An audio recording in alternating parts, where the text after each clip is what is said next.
Welcome back. This is Elizabeth Shaw, and I'm here today with David Mack. Good morning, David. Good morning. How are you? I'm doing lovely. Thank you for asking. Good.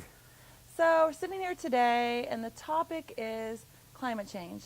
hmm Very interesting topic. Yeah, contentious. It's right up there with politics and religion. Nobody seems to really agree on it. Yeah, no one does. So, what's responsible? Who's responsible for? Who's responsible for the BS, or who's responsible for climate change in general? I would say the BS. Let's start with that. I think everybody with an axe to grind. I mean, saying that climate change isn't really as dramatic as it is doesn't sell many newspapers.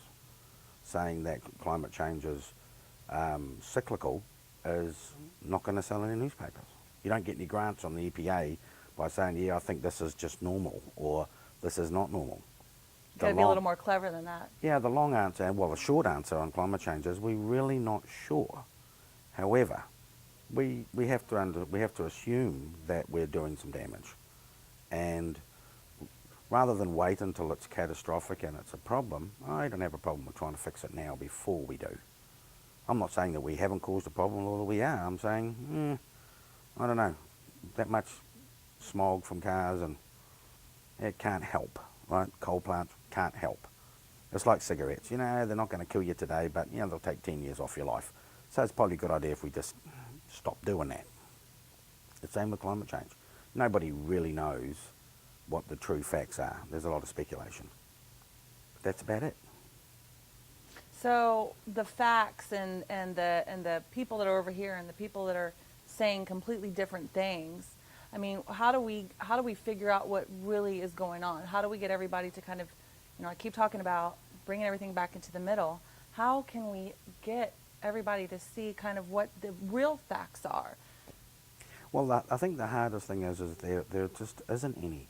If I was to do a poll, and for a political poll, and say I want to see if this politician's going to get elected, and I made a prediction based on, 150 respondents, it wouldn't be that accurate. Well, we have to remember that's all the data that we have. We have hypothesis and theory before that. They're talking 1.4 degrees increase in the last 40 to 50 years, and are predicting a 2 to 12% increase in by the end of the century, actually.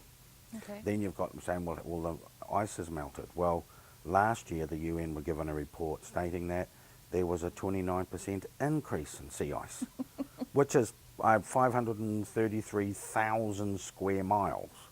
So about the size of France, really. So not a couple of ice cubes floating in a bucket, right? So because there's so much contradictory evidence across the line, people have stopped using the word theoretical when they're talking this stuff. Are we doing damage? Well, of course we are. It's obvious.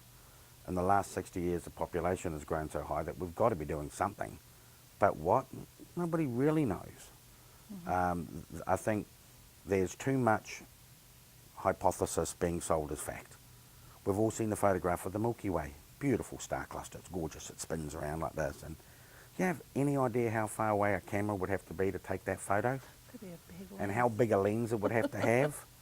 Okay, so they never say an artist's impression of the Milky Way. They say that's what it looks like. They have absolutely no idea that's what it looks like. None.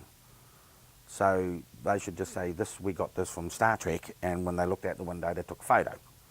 Because that's crazy. We can understand and we can use empirical evidence to try and figure out what something is. But it's still a hypothesis. Has man damaged the planet? I've seen the photos. He ain't doing a lot of good. All right? Is it causing the temperature to rise? We don't know. We think it is, but that's pretty much it. Am I trying to debunk global climate change? No. I'm just saying it ain't going to happen tomorrow. And if we use our brains and we try to do something different and change the way we live, it may never happen at all. That's the key. Well, thank you for bringing the conversation back to Earth. It is what it be. Let's keep it here and let's talk about it before we don't have an Earth. I'm Elizabeth at Our Simple Earth.